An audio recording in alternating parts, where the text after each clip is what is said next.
Ini adalah episode ketiga.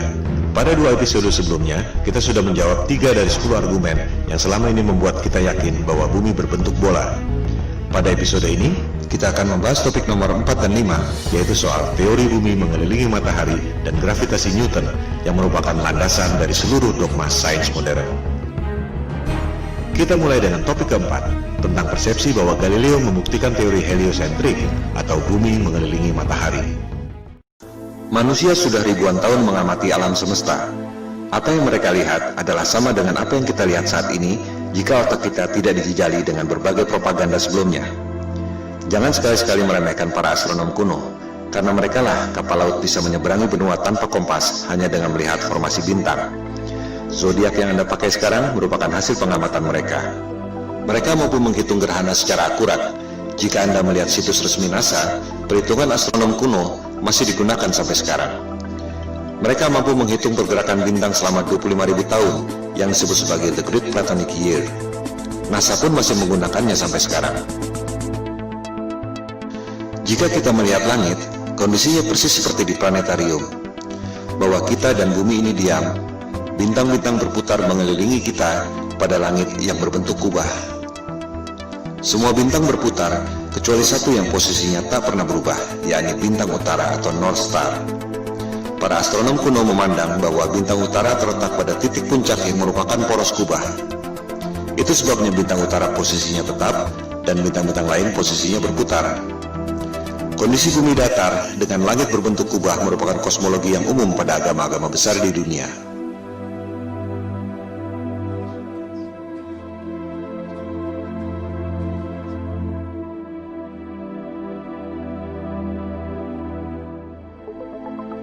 Yang tak banyak diketahui orang adalah peta standar dunia sebelum berdirinya NASA tahun 1958 adalah peta bumi datar. Silakan Anda buka situs Boston Public Library. Anda akan menemukan peta seperti ini. Judulnya, Peta Standar Dunia yang Baru. Ciri-ciri peta bumi datar ialah pusat lingkaran adalah kutub utara. Oleh sebab itulah jarum kompas selalu menunjuk arah utara, yaitu ke pusat lingkaran bumi. Posisinya persis di bawah bintang utara tempat semua bintang berputar, seperti yang telah dijelaskan tadi. Pulau-pulau dan benua-benua tersebar mengelilingi pusat lingkaran, yakni kutub utara. Sehingga, jika kita terbang dari barat ke timur, akan kembali ke tempat semula di barat, sesuai arah jarum kompas yang selalu menunjuk arah utara, yakni pusat lingkaran bumi. Bagian terluar adalah Antartika, tembok es yang mengelilingi bumi. Jika peta itu di zoom, tulisannya adalah lingkaran Antartika. Tak ada kutub selatan pada peta bumi datar. Antartika bukan benua, melainkan tembok es yang mengelilingi bumi. Boston Public Library itu masih menyimpan arsip peta-peta bumi datar yang merupakan peta standar dunia sebelum NASA didirikan tahun 1958. Antartika bukan benua. Jika di zoom, tulisannya Impassable Ice atau tembok es yang tak dapat dilewati. Kita akan membahas soal tembok es Antartika ini pada episode berikutnya.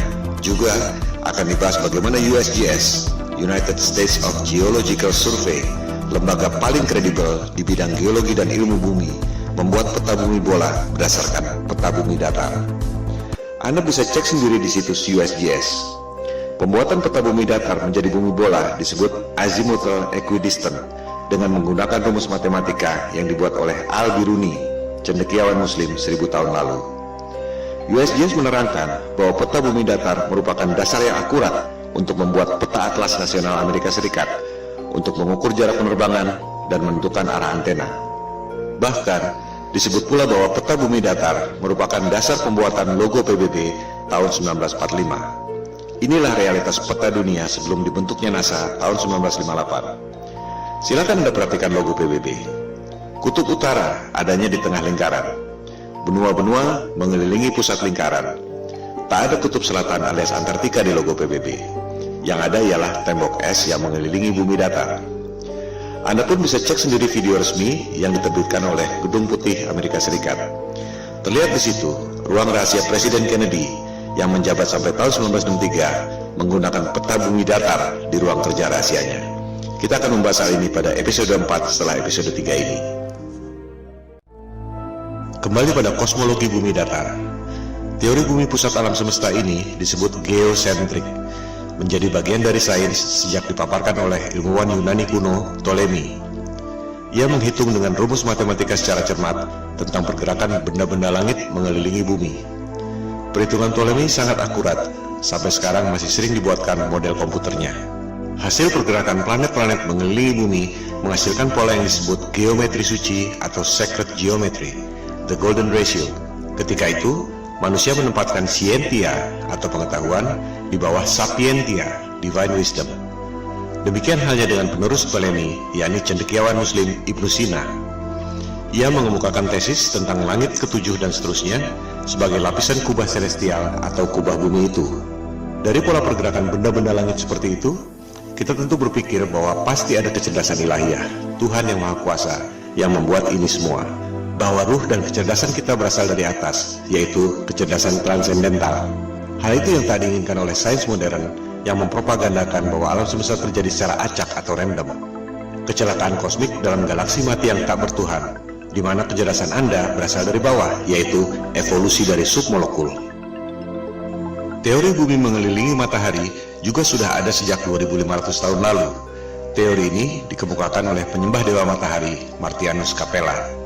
Sains barat menganggap teori bumi mengelilingi matahari dikemukakan oleh Copernicus, dilanjutkan oleh Galileo. Padahal Copernicus dalam bukunya mengatakan bahwa ia sangat dipengaruhi oleh Martianus Capella, tokoh pagan alias musyrik penyembah dewa matahari yang hidup 2000 tahun sebelumnya. Kebanyakan orang berpikir bahwa Galileo membuktikan teori bumi mengelilingi matahari, seolah Galileo dihukum oleh otoritas agama karena mengatakan kebenaran, bahwa agama adalah korup, saintis adalah pahlawan. Padahal yang terjadi justru sebaliknya.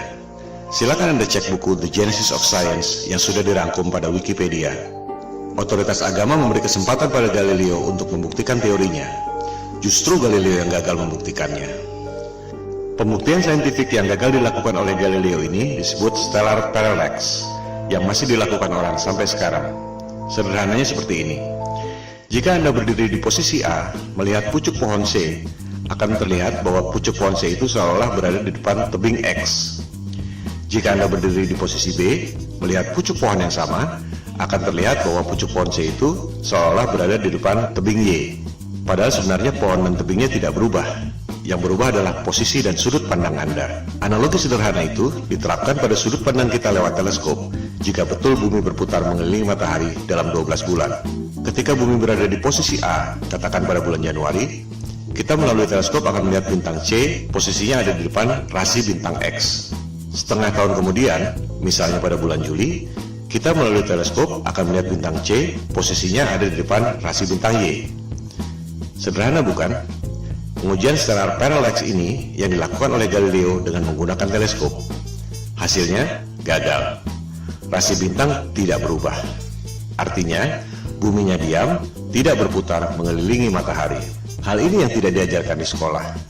Seolah-olah Galileo dihukum karena menyampaikan kebenaran. Padahal ia gagal membuktikan teorinya. Galileo marah dan menyerang Paus Urban VIII lewat buku Dialogue Concerning the Two Chief World Systems. Jadi, sebenarnya ia dihukum karena pemberontakan politik, bukan karena sains. Disinilah kebohongan sains modern dimulai. Teori bumi mengelilingi matahari diajarkan di sekolah-sekolah Eropa sejak abad ke-16, meski sebenarnya belum terbukti. Bahkan ketika itu belum ada teori gravitasi. Ini merupakan konsekuensi politik Eropa abad pencerahan yang ingin lepas dari otoritas agama. Percobaan stellar parallax ini terus dilakukan sampai berabad-abad kemudian. Terakhir dilakukan oleh NASA dan Harvard University. Silakan Anda cek, hasilnya ada di perpustakaan Harvard University. Seiring dengan kemajuan teleskop, dilaporkan bahwa terlihat posisi bintang memang berubah. Masalahnya, yang separuh bergerak ke kiri, yang separuh lagi bergerak ke kanan. Fenomena ini disebut negative parallax. Artinya apa? Artinya tak mungkin bumi mengelilingi matahari jika bintangnya bergerak berlawanan arah. Artinya, buminya diam, posisi bintang-bintangnya yang berubah. Separuh ke kiri, separuh ke kanan.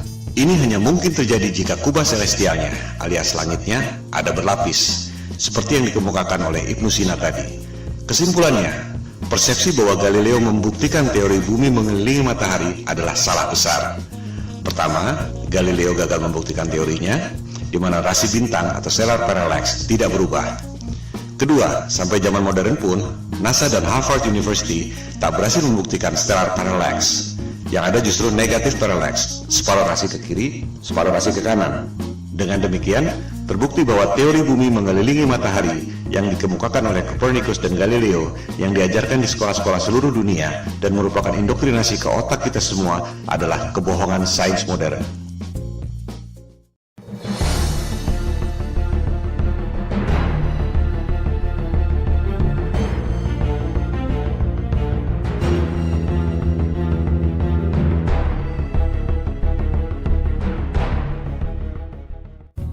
Teori gravitasi adalah fondasi utama yang merasionalkan teori bumi bola mengelilingi matahari. Kita tidak jatuh meski posisi kepala kita di bawah dan kaki kita di atas karena gravitasi. Kita tidak terlempar meski bumi berputar mengelilingi matahari karena ada gravitasi. Tapi, bisakah Anda menjawab mengapa air laut bisa nempel seperti kena power glue sementara balon gas bisa terbang? Bisakah Anda menjawab apa yang membuat matahari punya gravitasi sehingga mampu menarik planet-planet mengelilinginya? Kalau Anda bisa menjawab, silakan ajukan ke Komite Nobel. Sebab Einstein pun sudah berusaha menjawabnya dengan teori relativitas dan ia tak dapat hadiah Nobel untuk itu. Kebanyakan orang tak menyadari bahwa gravitasi Newton dan juga relativitas Einstein adalah teori, bukan fakta. Mari kita buktikan. Newton mengemukakan teori gravitasi tahun 1678 untuk merasionalkan teori bumi mengelilingi matahari yang terakhir dikemukakan oleh Galileo tahun 1615. Ketika itu, orang baru tahu ada medan magnet bumi lewat buku yang ditulis oleh William Gilbert berjudul The Magnet. Yang dimaksud The Magnet di sini adalah medan magnet bumi yang membuat jarum kompas selalu menunjuk arah utara. Gilbert mengatakan bahwa bumi ini seperti medan magnet raksasa. Lewat legenda apel jatuh ke kepala Newton, ia berasumsi dan berteori bahwa benda jatuh karena gaya tarik bumi. Persis seperti medan magnet membuat jarum kompas menunjuk arah utara. Padahal, jika kita ganti jarum kompas dengan kayu, maka medan magnet bumi tak dapat menariknya. Dari situ, untuk mendukung teori bumi mengelilingi matahari, Newton berasumsi dan berteori bahwa planet-planet mengelilingi matahari karena gravitasi. Ia pun membuat rumus gravitasi yang terkenal itu. Rumusnya memang benar, menghitung massa dua buah benda, jarak, dan gayanya. Tapi itu tidak membuktikan bahwa bumi punya gaya tarik. Silakan Anda cek, Newton tak dapat membuktikan mengapa apel jatuh ke kepalanya secara vertikal, tapi bumi terkena gravitasi matahari, berputar keliling-keliling, tak ada habisnya. Sebuah fenomena bisa dijelaskan lewat penjelasan saintifik yang berbeda. Mari kita ambil beberapa contoh. 1. Fenomena elektron berputar mengelilingi inti atom. Apa penyebabnya? Newton akan menjawab gravitasi, persis seperti bumi mengelilingi matahari. Betul? Jelas salah. Niels Bohr, ilmuwan penemu kuantum leap dalam atom, mengatakan bahwa itu disebabkan oleh elektromagnetik, bukan gravitasi. Tak ada gravitasi pada atom. Rumus gravitasi Newton sama sekali tak bisa diterapkan untuk menghitung pergerakan atom. Di sini letak inti masalahnya. Ketika Newton hidup, ia tak tahu ada elektromagnetik. Oleh sebab itu ia berasumsi bahwa planet mengelilingi matahari karena gravitasi. Contoh kedua, fenomena matahari dan bulan berjalan pada porosnya. Apa penyebabnya? Newton akan menjawab gravitasi. Memang itu tujuan ia mengemukakan teori gravitasi. Nikola Tesla akan menjawab elektromagnetik. Persis seperti elektron berputar mengelilingi inti atom, suatu hal yang belum diketahui Newton selama hidupnya. Tesla dapat menciptakan semua temuan-temuan yang dahsyat itu yang telah dipaparkan pada episode sebelumnya karena menganggap bumi ini bukan planet yang mengelilingi matahari. Bumi adalah pusat alam semesta yang memiliki energi dahsyat, termasuk menggerakkan matahari, bulan, dan bintang-bintang pada kubah celestial. Ia pun mengatakan matahari dan bulan digerakkan secara wireless oleh medan elektromagnetik yang ada di ether. Lebih jauh lagi, ia mengatakan bahwa kubah bumi atau kubah celestial itu terangkat karena medan elektromagnetik. The only force you need to counter is the electromagnetic force, not gravity. Kata-katanya adalah the only force. Bahasa terangnya, gravitasi adalah ilusi. Tesla pun mengatakan bahwa bintang-bintang menempel pada kubah celestial atau the firmament, bahasa Alkitab Taurat, terjemahan King James. Contoh kasus ketiga, fenomena besi tenggelam dan gabus terapung di air. Apa penyebabnya? Newton akan menjawab gravitasi. Besi tenggelam karena ditarik oleh gaya tarik bumi. Archimedes akan menjawab berat jenis. Besi tenggelam karena berat jenisnya lebih besar dari berat jenis mediumnya, yaitu air. Gabus terapung karena berat jenisnya lebih kecil dari berat jenis mediumnya, yaitu air. Kita lihat, sebuah fenomena bisa dijelaskan dengan paradigma sains yang berbeda. Contoh kasus keempat, fenomena balon helium terbang di udara. Newton dengan paradigma gravitasinya mungkin terpaksa menjawab anti-gravity. Archimedes akan menjawab dengan hal yang sama, berat jenis. Balon helium terbang karena berat jenisnya lebih kecil dari berat jenis mediumnya, yaitu udara. As simple as that. Coba kita simak baik-baik foto ini. Air laut bisa nempel tanpa ada setetes pun yang tumpah. Sementara, kalau kita goyangkan gelas ke atas, air pasti muncrat ke atas sebelum jatuh ke bawah. Padahal, tenaga kita tidak sebesar tenaga samudra. Karena sudah diindoktrinasi sejak kecil dan menganggap bumi bola adalah fakta, kebanyakan orang akan mengatakan bahwa air laut tidak tumpah dan kita tidak merasa bahwa kaki kita ada di atas karena ada atmosfer yang terkena gravitasi. Contohnya adalah gambar ini. Betul? Salah. Itu adalah gambar imajiner tentang medan magnet bumi. Banyak orang mengira gravitasi adalah medan magnet bumi, padahal bukan. Seperti dilihat pada gambar itu, ada jarum kompasnya. Artinya, itu adalah medan magnet bumi yang membuat kompas menunjuk arah utara, bukan gravitasi yang mampu menarik orang ataupun gajah. Gambar tentang gravitasi adalah seperti ini. Di situ tulisannya, gravitasi membuat semua yang ada di bumi ini stabil. Apakah itu gambar ilmiah? Jelas bukan. Kita juga bisa membuat gambar bumi berbentuk kotak, atau bisa juga kita bikin bumi berbentuk trapesium dengan klaim yang sama. Itu semua adalah gambar imajiner. Coba kita perhatikan gambar ilustrasi gravitasi bumi itu. Apa yang janggal? Kita bandingkan dengan gambar medan magnetik bumi sebelumnya. Di gambar kanan itu, kita lihat ada kutub positif, ada kutub negatif. Ada gaya tarik dan ada gaya tolak. Sama seperti gambar besi magnet. Ada gaya tarik, ada gaya tolak. Ini adalah hukum kekekalan energi. Energi tak dapat diciptakan dan tak dapat dimusnahkan. Hanya bisa berubah bentuk. Contohnya, orang niup balon.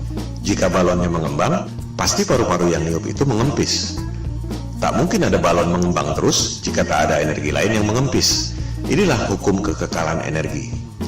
Nah, itu teori gravitasi, ada gaya tarik bumi, tapi tak ada gaya tolak. Di mana logikanya? Ini bertentangan dengan hukum kekekalan energi. Sekali lagi, gambar-gambar pendidikan yang canggih-canggih itu adalah gambar imajiner. Tergantung asumsi orang yang membuatnya, bukan berarti bahwa itu fakta. Newton tak dapat menjelaskan mengapa bumi bisa punya gaya tarik. Yang bisa menjawab itu adalah Einstein tahun 1905. Dia bilang, gravitasi terjadi karena massa yang besar seperti bulan, bumi, matahari membuat ruang dan waktu melengkung. Wow, sungguh ide yang brilian yang tak terpikirkan dalam imajinasi saintis manapun di dunia. Itu yang membuat Einstein seorang jenius yang lain dari yang lain. Sebuah teori yang sangat indah. Pertanyaannya, apakah teori itu betul? Itu cuma teori yang ada dalam tulisan dan gambar, tak pernah ada di alam nyata.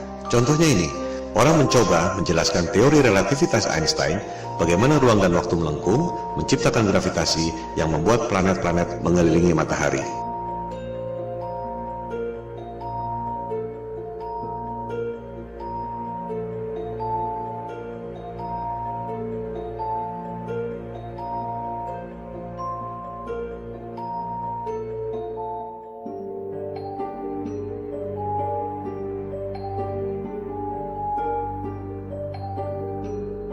Kita lihat, tetap saja bola-bola yang kecil itu jatuh kan? Tak mungkin ada benda berputar-putar terus selama ribuan tahun. Ini semua adalah teori ilusi, dan orang sedunia terpesona dengan pertunjukan sulap itu. I hate to say this, but there's no such thing as the force of gravity. Well, I wish I didn't know that. Sorry, say that again, Marcus. There's no such thing as the force of gravity. Well, explain that. I can explain it with some maggots. That's why it took Einstein to realise, it took a genius to realise that there is no force, but all that's happening is the Earth is moving in a straight line, but of course a straight line, or the shortest distance between 2 points, in a kind of curved thing like this, is a circle. It's a circle. Sort of like using psychedelic drugs, say. Gravitasi adalah ilusi, yang nyata adalah elektromagnetik dan berat jenis. Mari kita buktikan.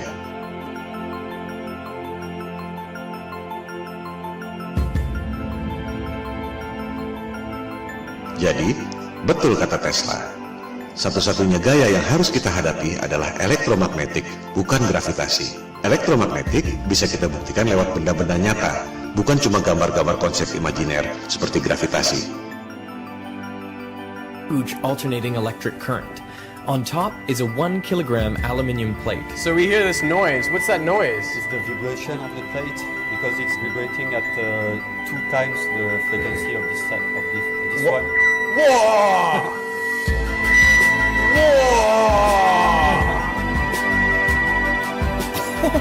How does it do that? To find out, I've come to the place where it all started, the Royal Institution in London. Ini semua bermula dari abad pencerahan Eropa, di mana kelompok Freemason atau penyembah iblis yang kebanyakan adalah para intelektual, raja-raja, bangsawan, dan aristokrat ingin menggantikan peran agama dan ketuhanan untuk menguasai umat manusia di dunia. Mereka tidak melakukannya dengan tentara seperti Genghis Khan atau Alexander yang Agung. Kaum Freemason melakukannya lewat intelektual, propaganda, dan mind control. Bermula dari teori bumi mengelilingi matahari. Supaya kelihatan masuk akal, dibuatlah teori gravitasi.